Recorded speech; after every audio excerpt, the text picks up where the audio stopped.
পশ্চিমা দেশগুলো কেন ইসলাম বিদ্বেষী, কারণগুলো কি? আপনি কি পশ্চিমা দেশের পক্ষে? ইসলামিক দেশগুলো যদি বলি, অথবা যদি এভাবে বলি যে মানে ঘোর মুসলিম যারা, তারা কি পশ্চিমা দেশের পক্ষে? যদি এভাবে প্রশ্নটা করি যে মুসলিম অধ্যুষিত দেশগুলো বা মুসলিম সমাজ কেন পশ্চিমা বিরোধী, আলেম সমাজ কেন পশ্চিমা বিরোধী বলেন? এই প্রশ্নটার উত্তর কি? এটার উত্তর যদি আপনি পান, যেমন আপনি আমি কথার কথা, কেন পশ্চিমা বিরোধী? পশ্চিম অনেক ক্ষতি করেছে, এটা ঠিক। কিন্তু পশ্চিম যে ক্ষতি করেছে তার চেয়ে পূর্ব তো আরো বেশি ক্ষতি করেছে। ধরুন কথার কথা ইরাকে ক্ষতির ক্ষেত্রে আমরা পুরোপুরি আমেরিকাকে দোষ দিই, এটা বাস্তব। সাদ্দাম ইরাকের কি পরিমাণ ক্ষতি করেছে, অথবা আমেরিকা ইরাকে যাদের হাত ধরে ঢুকেছে তারা কারা? সিরিয়ার ক্ষেত্রেও একই জিনিস, ইয়েমেনের ক্ষেত্রেও একই জিনিস, লিবিয়ার ক্ষেত্রেও একই জিনিস। ভাই ঝগড়া আপনি করেছেন, ঝগড়া দুই ভাই, ধরেন আপনারা বাড়িতে দুই ভাই, দুইটা ঘর আছে, এক বাড়িতে বাপের সাথে থাকেন, সেখানে আপনারা ঝগড়া করতে করতে, মারামারি করতে করতে হয়েছে যে আপনারা এক ভাই আর এক ভাইরে মানে হাসপাতালে পাঠাই দিয়েছেন। তো এখন এই পরিস্থিতি যখন হবে, তখন অন্য জায়গা থেকে একজন এসে আপনাকে বলবে যে আচ্ছা ঠিক আছে, তোমার হাসপাতালের খরচটা আমি দিই, তারপরে হচ্ছে তোমাকে আমি আরো ভালো হাসপাতালে নিয়ে যাই, আরো ভালো ডাক্তারের কাছে নিয়ে যাই। আপনি তখন বলবেন যে হ্যাঁ ঠিক আছে ভাই, আমাকে এটা করো। তারপরে সে বলবে যে এখন তুমি তোমার বাইরে যাই পিটাও। তো আপনি তো পিটাবেন। তো সে কি প্রথম আসছে আপনার কাছে? আসে নাই তো। আপনি আগে হচ্ছে মারামারি করে এই ঝামেলা পাকাইছেন। এখন এই ঝামেলা আপনি পাকাচ্ছেন। তারপরে হচ্ছে তারা আসছে। হ্যাঁ, পশ্চিমারা মুসলিম দেশগুলো, সব মুসলিম দেশগুলোকে তো তারা হচ্ছে করে না, কি বলে, মানে মুসলিম বিদ্বেষী না তো। পশ্চিমাদের সাথে সংযুক্ত আরব আমিরাতের খুব ভালো সম্পর্ক না, সৌদি আরবের খুব ভালো সম্পর্ক না, একেবারে দহরম মহরম সম্পর্ক না। তারপরে ধরেন কাতারের সাথে তাদের সেই রকম সম্পর্ক না, তুরস্কের সাথে মোটামুটি, মানে একেবারে পুরোপুরি দহরম মহরম না, কিন্তু তারপরে তো সে তুরস্ক তো সেই জোটে আছে, সম্পর্ক না, সম্পর্ক তো। বাংলাদেশের সাথে এখন আজকে আমেরিকার সম্পর্ক কি খুব খারাপ? পাকিস্তানের সাথে আমেরিকার সম্পর্ক কেমন? মালয়েশিয়ার সাথে পশ্চিমা দেশগুলোর সম্পর্ক কেমন? কোন পশ্চিমাদেরকে বলবেন, কোন মুসলিমদেরকে বলবেন? বিষয়টা হচ্ছে ওইখানে। সৌদি আরবের জেদ্দা থেকে দেখছি বাংলাদেশ কি আদৌ ভারতের প্রভাব মুক্ত হতে পারবে? পুরোপুরি হতে পারবে না, তবে ভারতের প্রভাব যে বাংলাদেশে আছে, এবং বাংলাদেশে যে ভারত অনৈতিকভাবে বিভিন্ন ক্ষেত্রে প্রভাব বিস্তার করছে, এটা বাংলাদেশের আপামর জনসাধারণের কাছে যেভাবে স্পষ্ট হয়েছে, এটা বাংলাদেশের জন্য একটা ইতিবাচক জিনিস। আমরা তো আপনার প্রথম কোথায় গেল ভাই, সাউথ কোরিয়ার বিষয়ে যদি কিছু বলতেন, ফাইন্যান্সিয়াল, ফরেন পলিসি, মিলিটারি ইত্যাদি, কোনো একদিন এটা নিয়ে গবেষণা করে হয়তো বলার চেষ্টা করব, দেখি। এক দর্শক লিখেছেন, আমরা তো আপনার প্রথম দিক থেকে ভিডিও দেখি ভাই, এত করে উত্তর দেন না। সালাম আলাইকুম, আপনার ভিডিও দেখি অনেক ভালো লাগে, অপেক্ষায় থাকি। উত্তর দিলাম আপনার এই ভিডিওর। আসসালামু আলাইকুম, কেমন আছেন? আমি আরব আমিরাত থেকে দেখছি, সিরিয়ার মধ্যে যে সংঘর্ষ হচ্ছে এটা কতদূর গড়াতে পারে? এটা সিরিয়ার ওই সীমান্তবর্তী কিছু, সিরিয়া ভেঙেও যেতে পারে, এরকম যদি বলি। সৌদি আমিরাতের যুদ্ধ কোন পর্যায়ে যেতে পারে? সৌদি আমিরাত ইয়েমেনে যে যুদ্ধ করছে, এই যুদ্ধে ইয়েমেন থেকে সৌদি আরবকে আমিরাত তাড়াই দিয়ে ইয়েমেনে আমিরাত আর হচ্ছে ইরানের প্রভাব থাকবে। একদিকে হুথিরা থাকবে, আর একদিকে আমিরাতের প্রক্সিরা বা আমিরাতের সমর্থিত একটা সরকার হয়তো থাকতে পারে। বাংলাদেশের মানুষ যেরকম কথায় কথায় আন্দোলন শুরু করে দিয়েছে, বাংলাদেশের ভবিষ্যৎ কি? গণতন্ত্র সম্পর্কে আপনার ধারণা কি? অনেক প্রশ্ন। আমেরিকা যেভাবে অস্ত্র নিয়ে মিত্রদের পাশে সরাসরি দাঁড়ায়, চীন রাশিয়া এভাবে দাঁড়ায় না কেন? কারণ হচ্ছে চীন রাশিয়ার এই রকম মিত্র নাই। রাশিয়ার মিত্র আছে একটা, সেটা হচ্ছে বেলারুশ। এজন্য দেখবেন যে রাশিয়া বেলারুশের পাশে তার পরমাণু অস্ত্র নিয়েও দাঁড়াবে। আর কেউ এরকম নাই এখনো পর্যন্ত, আমেরিকার যেভাবে আছে। যেমন ধরুন আমেরিকার যে ন্যাটো জোট, এবং শুধু ন্যাটো জোটই না, আমেরিকা তো পুরো মানে বিশ্বের স্ট্রাকচারটাই দাঁড় করিয়েছে তার এই মিত্রদের নিয়ে, সুতরাং তার মিত্রদের পাশে দাঁড়াতেই হবে। মিত্রদের পাশে যদি সে না দাঁড়ায়, সে হচ্ছে সুপার পাওয়ার হতে পারবে না, তার এই সুপার পাওয়ারগিরি থাকবে না। এখন রাশিয়ার তো সেই জিনিসটা নাই, তার কোনো অর্থনৈতিক সিস্টেম নাই। মানে অর্থনৈতিক সিস্টেম বলতে আন্তর্জাতিক যেমন ধরেন একটা অর্থনৈতিক সিস্টেম আমেরিকার আছে, এবং সেই সিস্টেমকে বজায় রাখার জন্য তার আইএমএফ বলেন, বিশ্ব ব্যাংক বলেন, তারপরে হচ্ছে আন্তর্জাতিক অর্থনৈতিক ফোরাম বলেন, সুইফট সিস্টেম বলেন, ব্যাংকিং সিস্টেম বলেন, তারপরে হচ্ছে পুঁজিবাজার বলেন, টেকনোলজি বাজার বলেন, মানে সবকিছু সে ওইভাবে করেছে, এবং সে সেটাকে বাঁচিয়ে রাখার জন্য তার মিত্রদেরকে সবকিছু দিয়ে সাপোর্ট দিতে হবে তার, এবং এটা করার কারণেই তো সে এখনো পর্যন্ত সুপার পাওয়ার। ইসলামিক ইমারা বলতে মানুষ বুঝে 24 ঘন্টা নামাজে বসে থাকা, কিন্তু ইসলামিক ইমারা হচ্ছে আল্লাহর বান্দাদের ভালোবাসা, ভালো রাখার ব্যবস্থা করা। মানুষ আজও সেটা জানে না। সেই দিক থেকে যদি ইসলামিক ইমারা বলেন, তাহলে ইসলামিক ইমারা হচ্ছে ওই ইউরোপের কয়েকটা দেশ আছে, যেই সমস্ত দেশে রাষ্ট্র মানুষকে সবচেয়ে বেশি গুরুত্ব দেয়, মানুষের সব অধিকারকে সবার চেয়ে বেশি গুরুত্ব দেয়, তাহলে সেই সমস্ত দেশকে আপনি ইসলামিক ইমারা বলতে হবে। এরকম কোন ইসলামিক ইমারা আমি মুসলিম কোন দেশে এখনো পর্যন্ত দেখি না। ডলারের এগেইনস্টে ব্রিক্স কেন আনছে না চীন, রাশিয়া, ভারত থেকে বলছি। ডলারের এগেইনস্টে ব্রিক্স আনার জন্য এই দেশগুলো এখনো পর্যন্ত তাদের হচ্ছে মানে কোন কারেন্সিটা নিয়ে আসবে সেটা নির্ধারণ করতে পারছে না, এবং সেই কারেন্সিটা কিভাবে নিয়ে আসবে। এখন মনে করেন ডলারের বিপরীতে নতুন একটা কারেন্সি নিয়ে এসে তারা সেটাকে খাওয়াতে পারবে না। যেটা হচ্ছে আমার কাছে মনে হয় যে ডলারের বিপরীতে এখন ক্রিপ্টোকারেন্সি, অথবা এইভাবে বলি যে ডলারের বিপরীতে এখন হচ্ছে তারা ডিজিটাল কারেন্সির দিকে যাচ্ছে, এবং ডিজিটাল কারেন্সিটাই আসলে ডলারের ক্ষমতাকে খর্ব করবে। যদিও ডলারও ডিজিটালের দিকে যাবে, কিন্তু ডলার যখন ডিজিটালের দিকে যাবে তখন আরো অনেকগুলো জিনিস আসবে। ধরেন ডিজিটাল কারেন্সি আসবে, ডিজিটাল স্বর্ণ আসবে, ক্রিপ্টোকারেন্সি তো অলরেডি চলে আসছে।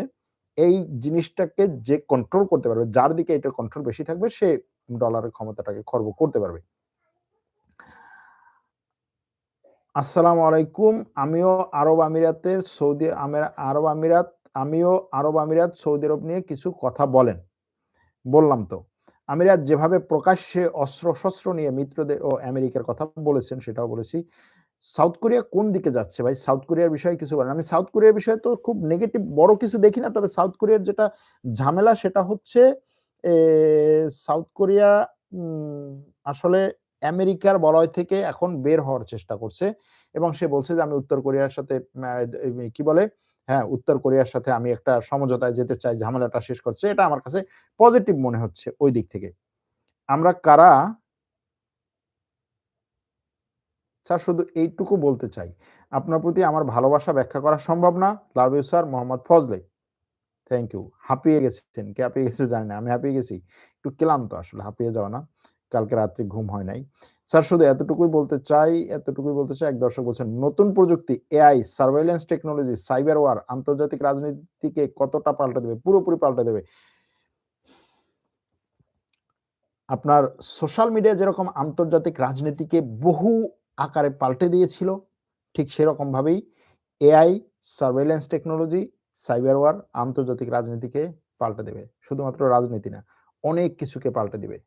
আপনার আন্তর্জাতিকভাবে যদি আপনি বলেন বন্ধুত্ব, যুদ্ধের পলিসি, অর্থনৈতিক পলিসি, তারপরে পাওয়ার হাউস, এই অনেক জিনিস পাল্টে দেবে।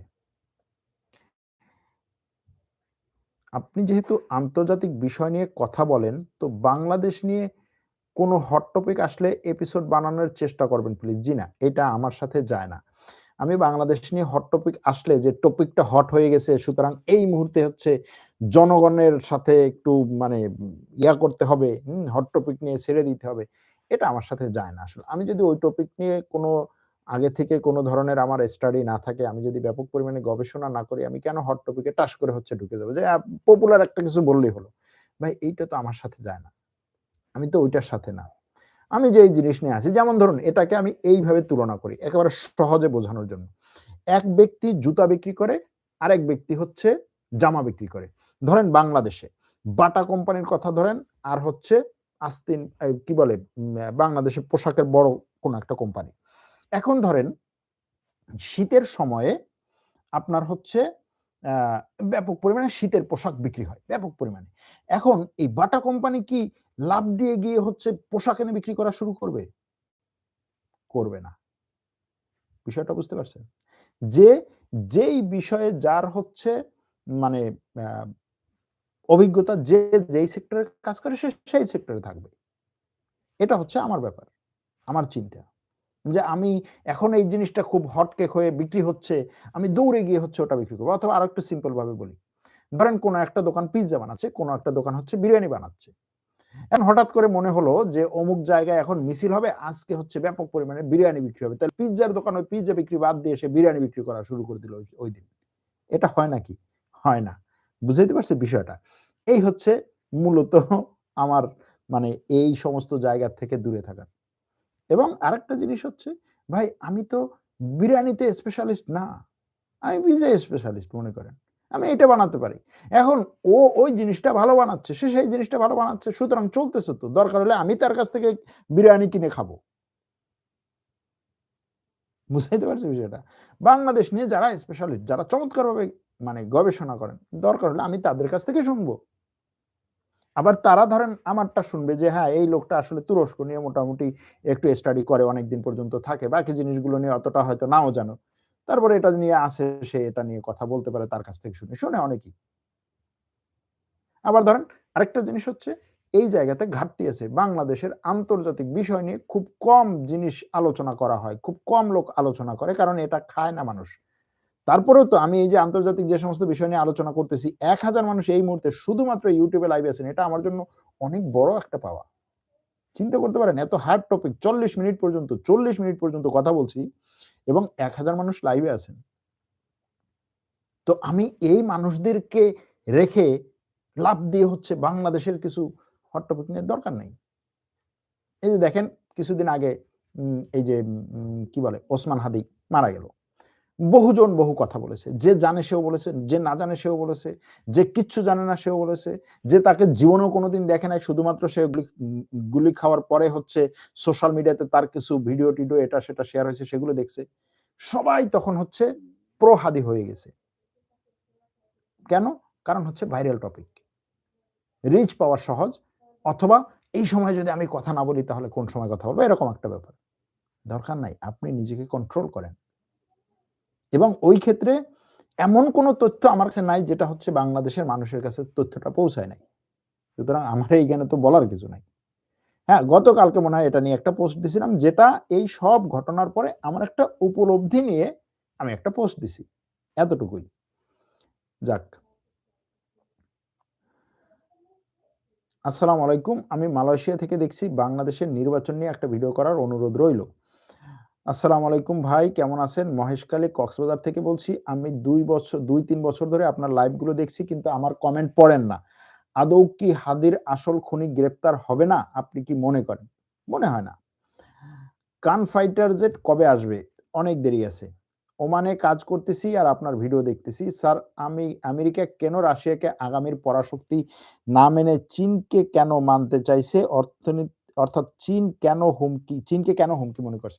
হুমকি মনে করছে কারণ হচ্ছে আগামী যেই বিষয়গুলো মানে আগামীর ভবিষ্যৎ যেই বিষয়গুলোর উপরে ভিত্তি করে দাঁড়াবে, আগামীর ভবিষ্যৎটা মানে আগামীর বিশ্বটা যেই দিকটা কন্ট্রোল করবে যেমন ধরেন গত বিশ্বটা মানে আজ পর্যন্ত গত ১০০ বছরের বিশ্ব কি কন্ট্রোল করছে? অর্থনীতি যার হাতে, টেকনোলজি যার হাতে, ইন্টারনেট WWW যার হাতে, সোশ্যাল মিডিয়া যার হাতে, অস্ত্র যার হাতে সে বিশ্বটাকে কন্ট্রোল করেছে এবং সেই ক্ষেত্রে এককভাবে এটাকে কন্ট্রোল করেছে আমেরিকা। এখন আগামীর বিশ্বটাকে আগামীর বিশ্ব হচ্ছে এআই ভিত্তিক। যেমন আজকে এখন পর্যন্ত মনে হয় শেয়ার করিনি। আজকে দেখলাম যে চীনের কোন একটা অঞ্চলে বিশাল এক গার্মেন্টস ফ্যাক্টরি। বিশাল মানে কত বড় ধরেন আপনার একটা ইউনিয়নের পুরোটাই হচ্ছে একটা ফ্যাক্টরি। পুরোটা একটা ইউনিয়নে যতগুলো গ্রাম আছে পুরোটা একটা ফ্যাক্টরি এবং সেই ফ্যাক্টরিতে যতগুলো মেশিন কাজ করছে সবগুলো হচ্ছে অটোমেটিক মেশিন। অটোমেটিক মেশিন মানে হচ্ছে রোবট কাজ করে সেটার ভিতরে কোনো মানুষ কাজ করছে না। তো এই টেকনোলজি হচ্ছে আগামীর টেকনোলজি। এই ধরনের টেকনোলজি, এবং এটা আরো হচ্ছে মানে বাড়বে, আরো অন্যদিকে যাবে। যেমন ধরুন আজকে আপনি অটোমেটিক গাড়ির কথা বলেন, অটোমেটিক ট্যাক্সি আপনি এখন পাঠাও অথবা বাংলাদেশে অন্য যে সমস্ত জিনিস আছে উবার এটা সেটা ডাকতেছেন, আসতেছে, ফোনে কল দিচ্ছে। চীনে এটার দরকার হয় না। ড্রাইভার নাই, ট্যাক্সির ড্রাইভার নাই। আপনি উম কি বলে কল দিচ্ছেন অথবা আপনি হচ্ছে অনলাইনে ওটাকে রিজার্ভ করছেন, সে আপনার লোকেশন পর্যন্ত এসে আপনার দরজা খুলে দিচ্ছে। আপনার সাথে কথা বলছে। সেই টেকনোলজি সে ব্যাপকভাবে কাজ করছে। স্মার্ট সিটি সে অলরেডি তৈরি করে ফেলেছে। অস্ত্র তৈরি করার ক্ষেত্রে সব দেশকে সে ছাড়িয়ে যাচ্ছে। এবং এই ক্ষেত্রে সে নতুন টেকনোলজিকে ব্যাপকভাবে ব্যবহার করছে। রাশিয়া পুরাতন টেকনোলজি ব্যবহার করে তার সেই সোভিয়েত আমল থেকে থাকা জিনিসগুলোকেই সে সেটার উপরে ভিত্তি করেই সে তার এই ট্র্যাডিশনাল যে যুদ্ধের সিস্টেম সেটা কন্টিনিউ করছে। কিন্তু চীন সেটা না। যে কারণে চীন আমেরিকার জন্য হুমকি, রাশিয়া না। কারণ অর্থনৈতিক দিক থেকে, টেকনোলজির দিক থেকে, অস্ত্রের দিক থেকে।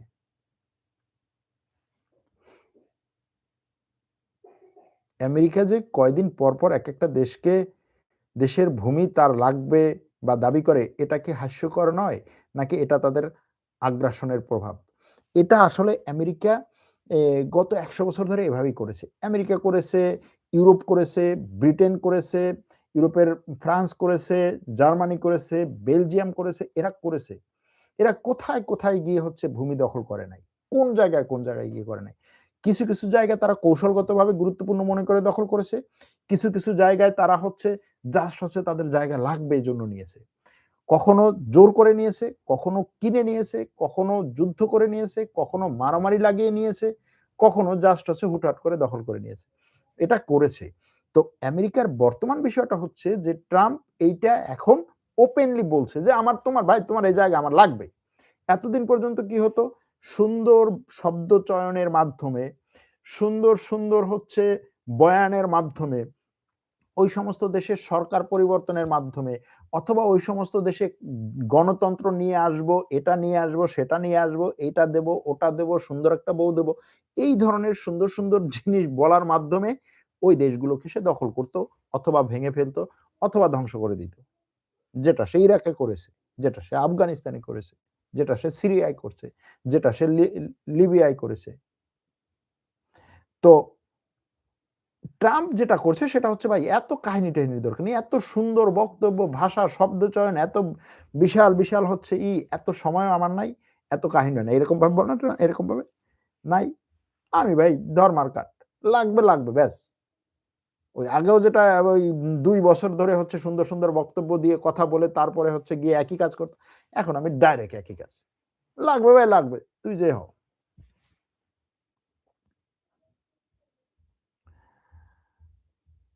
চীনের সামরিক এত উত্থান ৫ বছর পর পুরো দুনিয়া নিয়েও আমেরিকা চীনের সাথে পারবে বলে মনে হয় না। পশ্চিমা মিডিয়া কতটা নিরপেক্ষভাবে আন্তর্জাতিক খবর উপস্থাপন করে দেখুন, মিডিয়া নিরপেক্ষ না এটা ধরতে হবে। ১ নম্বর কাজ হচ্ছে এটা। আমরা মিডিয়া নিয়ে হচ্ছে কোর্স দিচ্ছি। আগামী মাসের মাঝামাঝি সময়ে মিডিয়া নিয়ে ডিজিটাল সাংবাদিকতা এবং এআই প্রযুক্তি এটা নিয়ে আমাদের কোর্স শুরু হবে। এখন ফ্যাক্ট চেকিং কোর্স চলছে। ফ্যাক্ট চেকিং কোর্সের আগামী কোর্স আবার হচ্ছে আগামী মাসের শেষের দিকে শুরু হবে। আপনারা যারা ভর্তি হতে চান হতে পারেন। তো এই মিডিয়া নিয়ে যেটা বলছেন, আমরাও এটা ফ্যাক্ট চেকিং ও বোঝানোর চেষ্টা করি এবং আমাদের মিডিয়া কোর্সেও এটা বোঝানোর চেষ্টা করি যে মিডিয়া কিভাবে কাজ করে। আপনি একজন মিডিয়া ম্যান হয়ে মিডিয়ার একজন কর্মী হয়ে আপনি কিভাবে সামনে আগাবেন?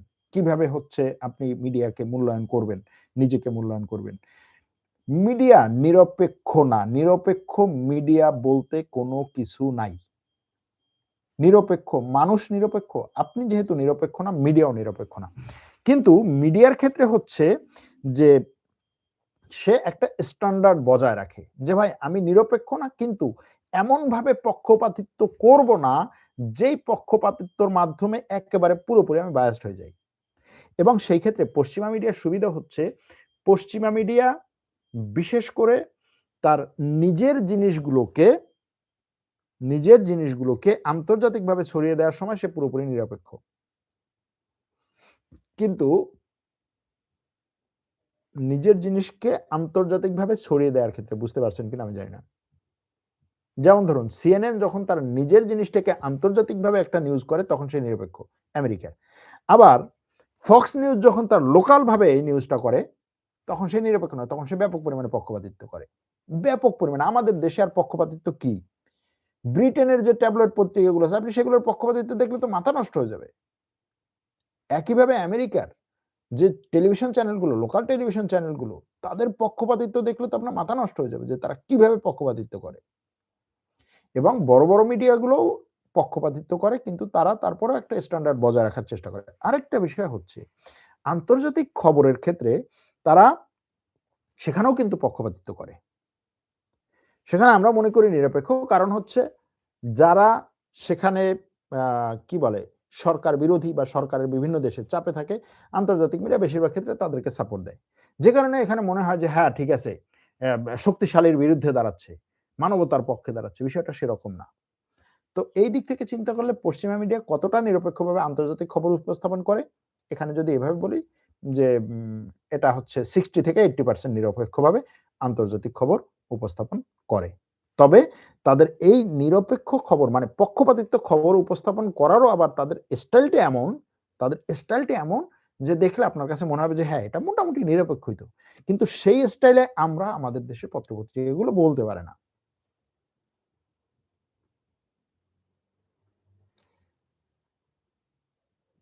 আপনি তো নিরপেক্ষ ভিডিও বানান। তাহলে আপনি আফগানিস্তান গিয়ে একটা ভিডিও দেন, সেখানের বাস্তবতা জানতে চাই। আমিও নিরপেক্ষ ভিডিও বানাই না। এই কথাটা ভুল। এটা এখানে লিখে রাখেন। আমিও নিরপেক্ষ ভিডিও বানাই না। নিরপেক্ষ ভিডিও বানানো সম্ভব না। যেই তথ্য সর্বোচ্চ আমার মানে কি বলবো এটাকে? আমার দিক থেকে রিসার্চ করে যতটুকু তথ্য পাওয়া সম্ভব সেটার উপরে ভিত্তি করে একটা ভিডিও বানাই। যেমন ধরুন গত কয়েকদিন আগে আফগানিস্তানের উপর একটা ভিডিও বানিয়েছি।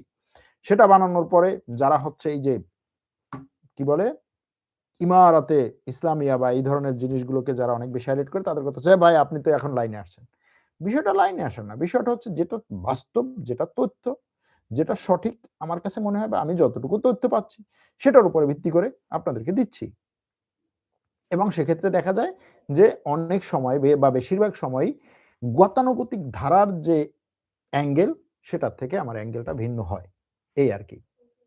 হ্যাঁ, তবে একেবারে চোখ বন্ধ করে যে আমি অমুকের পক্ষে গিয়েই হচ্ছে লড়াই করব, অমুকের জন্য হচ্ছে আমি জিহাদ করে শহীদ হয়ে যাব, তার জন্য হচ্ছে সবকিছু করব, তার জন্য বয়ান তৈরি করব, এইটা আমি করি না। সেই দিক থেকে যদি চিন্তা করেন, হ্যাঁ, আমি নিরপেক্ষ।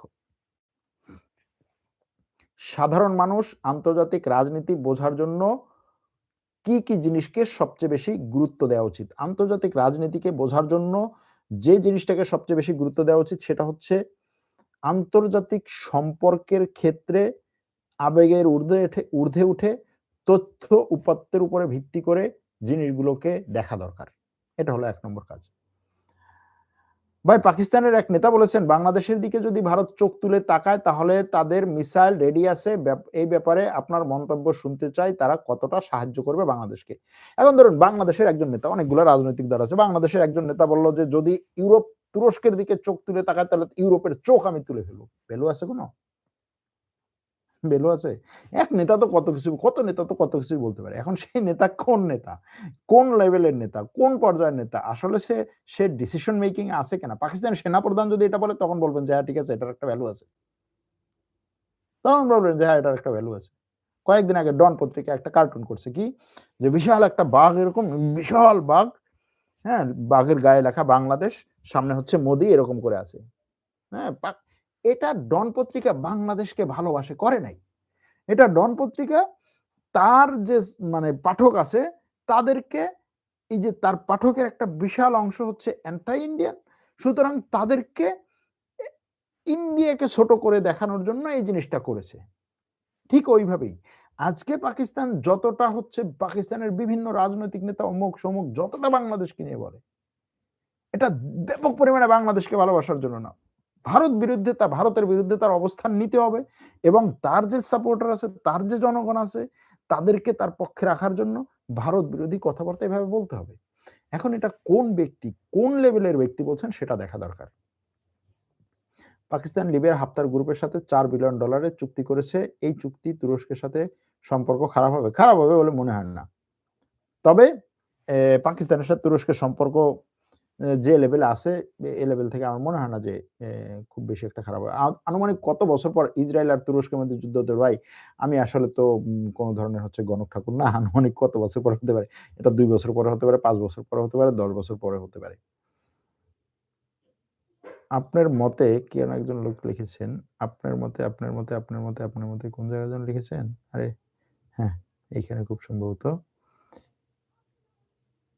আমেরিকার উপর নির্ভর করে ইউক্রেন ৪ বছর যুদ্ধ করেছে, কোনো লাভ হচ্ছে? হুম, এটা একটা ভালো কথা বলছেন। আপনার মতে কি কুর্দিদের জন্য আলাদা রাষ্ট্র হওয়া উচিত? যেহেতু তারা মধ্যপ্রাচ্যের অন্যতম বৃহৎ জাতি।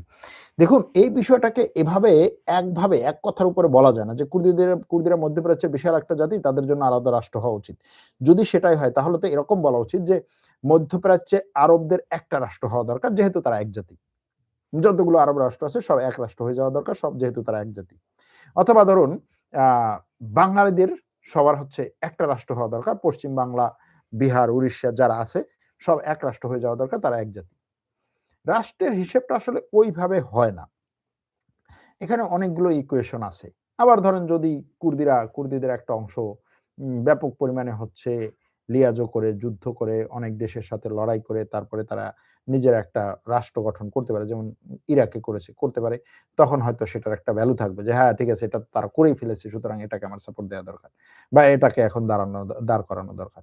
শুধু এই ইকুয়েশন এর উপরে ভিত্তি করে একটা রাষ্ট্র হয় না এবং এটা কেউ দেয় না যে হ্যাঁ, ঠিক আছে ভাই তুমি কুর্দিরা একটা জাতি, ঠিক আছে এই তুরস্ক আমি আমার অর্ধেক ছেড়ে দিলাম, সিরিয়া তার অর্ধেক ছেড়ে দিল, ইরাক তার অর্ধেক ছেড়ে দিল, ইরান তার অর্ধেক ছেড়ে দিল, ভাই তুই একটা দেশ। এই জিনিস এইভাবে হয় না আরকি। আমরা তো মিডিয়াতে যেটা দেখি সেটাই বিশ্বাস করি। আন্তর্জাতিক খবর বুঝতে গেলে কোন বিষয়গুলোকে মাথায় রাখা উচিত বলে আপনি মনে করেন? ভাই এটার জন্য আপনার এই যে আমরা যে ফ্যাক্ট চেকিং কোর্স অথবা মিডিয়া কোর্স করাচ্ছি, এই কোর্স করতে হবে। এক কথায় তো এটার উত্তর ওইভাবে দেয়া একটু কঠিন ভাই। রাশিয়া ইউক্রেন যুদ্ধ দ্রুত সময়ের মধ্যে বন্ধ হওয়ার সম্ভাবনা কতটুকু? সম্ভাবনা আছে। আমার মনে হয় যে ২০২৬ হয়তো এই যুদ্ধটা বন্ধ হয়ে যাবে। ভেনেজুয়েলার সাথে আমেরিকার যুদ্ধ হলে চীন রাশিয়ার অবস্থান কেমন হতে পারে? ভেনেজুয়েলার পক্ষে থাকবে। ভাই ইন্ডিয়া কি বাংলাদেশের উপরে অ্যাটাক করবে? আমার কাছে মনে হয় না করবে। আমি একটা গুরুত্বপূর্ণ প্রশ্ন করলাম। চীনের সামরিক এত উত্থান ৫ বছর পর পুরো দুনিয়া নিয়েও আমেরিকা চীনের সাথে পারবে? এটা কি আমেরিকা চীনের সাথে পারবে? না পারবে না। আমার কাছে মনে হয় না। এখন পুরো দুনিয়া নিয়েও যদি আপনি বলেন, এখন প্রশ্নটা আপনি এমনভাবে করেছেন যে চীনের উত্থান এখন আমেরিকা পুরো দুনিয়াকে নিয়ে। এখন পুরো দুনিয়া যদি আমেরিকার সাথে থাকে, চীন কি? পুরো দুনিয়া আমেরিকার সাথে দরকার না ভাই। পুরো দুনিয়া যদি বাংলাদেশের সাথে থাকে, চীন কি এটার সাথে? পুরো দুনিয়া বলতে আপনি কাকে বোঝাচ্ছেন? এখন প্রশ্ন, পুরো দুনিয়া বলতে আপনি কি বুঝছেন? ধরেন কথার কথা যে বাংলাদেশের সাথে পুরো দুনিয়া। পুরো দুনিয়াকে আমেরিকা, তুরস্ক, আরব বিশ্ব, মুসলিম বিশ্ব, Africa, Europe, Russia, Bharat, Japan, দক্ষিণ কোরিয়া, অস্ট্রেলিয়া, নিউজিল্যান্ড, তারপরে হচ্ছে কি বলে? যত দেশ আছে সব। তো সেটার বিরুদ্ধে ভাই চীন কেন? এর চেয়েও যদি হচ্ছে অনেকগুলো সুপার পাওয়ার হয়, সেও তো দাঁড়াতে পারবে না। সম্ভব নাকি? মানে আপনি বিশাল টাইপের সুপার পাওয়ার এবং পুরো দুনিয়া আপনার বিরুদ্ধে। তাহলে সে দাঁড়াতে পারবে নাকি? এটা তো সম্ভব না। অনেক কথা বললাম, অনেকের মনে কষ্ট দিলাম, অনেকে হয়তো ভালো লাগছে, নিজেরা শিক্ষিত হন। আপনি কোন বই পড়ার জন্য সাজেস্ট করেন? আপনি কোন বই পড়ার জন্য সাজেস্ট করেন না কেন? ভালো প্রশ্ন। এটা আমি নিজেও ভাবি যে আমি কোন বই পড়ার জন্য সাজেস্ট করি না কেন? কারণ কোন একটা বই পড়ে হচ্ছে আপনি ব্যাপক পরিমাণে হচ্ছে এ মানে হয়ে যাবেন না। ব্যাপক বই পড়তে হবে এবং মাথা খুলতে হবে। মাথা যতদিনে না খুলবে আপনি পুরো মানে আমার বন্ধু আছে এরকম মানে তার বাসার মধ্যে ৪ টা রুম, ৪ রুম ভর্তি বই এবং সব বই সে পড়েছে। কিন্তু মানে যাই হোক, ওইদিকে যাব না আরকি। আমি বই পড়া ওইভাবে নির্দিষ্ট কোনো বই পড়ার সাজেস্ট আমি করতে পারি না। কারণ আমি বই কম পড়ি ভাই, সহজ কথা যেটা। আমি কালাম গাজীপুর থেকে আপনার লাইভ দেখার সময় হয় না, ডাউনলোড করে দেখি। আজকে দেখলেন, থ্যাংক ইউ। আন্তর্জাতিক মঞ্চে কি আফগানিস্তান জায়গা করতে পারবে? পশ্চিমারা কি স্পেস দিবে না? চীনের কাছে এভাবে আমেরিকা ছেড়ে দিবে? দিবে না, চীনের কাছে আমেরিকা ওভাবে ছেড়ে দিবে না। এখনো পর্যন্ত চীনের কাছে পুরোপুরি ছেড়ে দেয়নি। আফগানিস্তানকে নিয়ে আবার নতুন করে খেলবে আরকি। ইসরায়েল ইরানে হামলা করলে চীন রাশিয়াকে শক্তিশালীভাবে পাশে দাঁড়াবে? এর আগে ইসরায়েল ইরানে হামলা করেছে। চীন রাশিয়াকে শক্তিশালীভাবে পাশে দাঁড়িয়েছিল? প্রশ্ন দিয়েই প্রশ্নের উত্তর দিই। বাংলাদেশ চট্টগ্রাম বিভাগ বা কক্সবাজার সেন্ট মার্টিনের উপর আমেরিকার চোখ পড়েছে ভবিষ্যতে চায়নার উপর নজর রাখার জন্য। তাই আগামী রাজনীতিতে যেই সরকার গঠন করুক তারা দীর্ঘমেয়াদে ধরে রাখতে পারবে। জানি না, সরকার গঠন শুধুমাত্র এই বিষয়টার উপরে না, বাংলাদেশের সরকার যেই গঠন করুক সবচেয়ে বড় ঝামেলাটা হবে হচ্ছে অর্থনীতি নিয়ে। ইন্দোনেশিয়া সম্প্রতি তাদের ডিফেন্স ইন্ডাস্ট্রিতে বাজেট বাড়িয়েছে, কিন্তু কিসের জন্য, কার বিরুদ্ধে? ভাই সবাই ডিফেন্স ইন্ডাস্ট্রিতে বাজেট বাড়াচ্ছে, সবাই, কে বাড়াচ্ছে না? সবাই বাড়াচ্ছে। এবং এটা এখন এরকম একটা ট্রেন্ড হচ্ছে, কারণ হচ্ছে একটা সময় বিশ্ব অর্থনীতির দিক থেকে সবাই নজর দিত এবং আমেরিকা বিশ্বকে বলেছে, ভাই তুমি অর্থনীতির দিকে নজর দাও, ঝামেলা হবে না। প্যাক্স আমেরিকানা যে জিনিসটা, যে আমেরিকার নেতৃত্বে শান্তি, এবং আমেরিকার নেতৃত্বকে যারা মেনে নিয়েছে তাদেরকে সে ঝামেলা করে নাই। এখন আমেরিকার এই নেতৃত্বটা আমেরিকা সরিয়ে নিয়ে যাচ্ছে। তো এই নেতৃত্ব যখন সরিয়ে নিয়ে যাবে, স্বাভাবিকভাবেই সবাই চাইবে যে আমার নিজস্ব, অন্তত নিজের সিকিউরিটির জন্য, নিজের নিরাপত্তার জন্য আমার অস্ত্র দরকার। একটু মজা করলাম ভাই, আমাদেরকেও নিয়ে একটু মজা করেন, বুঝছেন?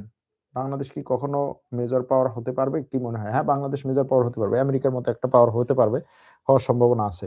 তবে সেটার জন্য বাংলাদেশে আরো ১০০ বছর হচ্ছে পরিশ্রম করতে হবে, এবং যদি পুরো বাংলাদেশ গিয়ে আমেরিকাকে দখল করে তখন হবে। ভালো থাকবেন, সুস্থ থাকবেন। আল্লাহ হাফেজ।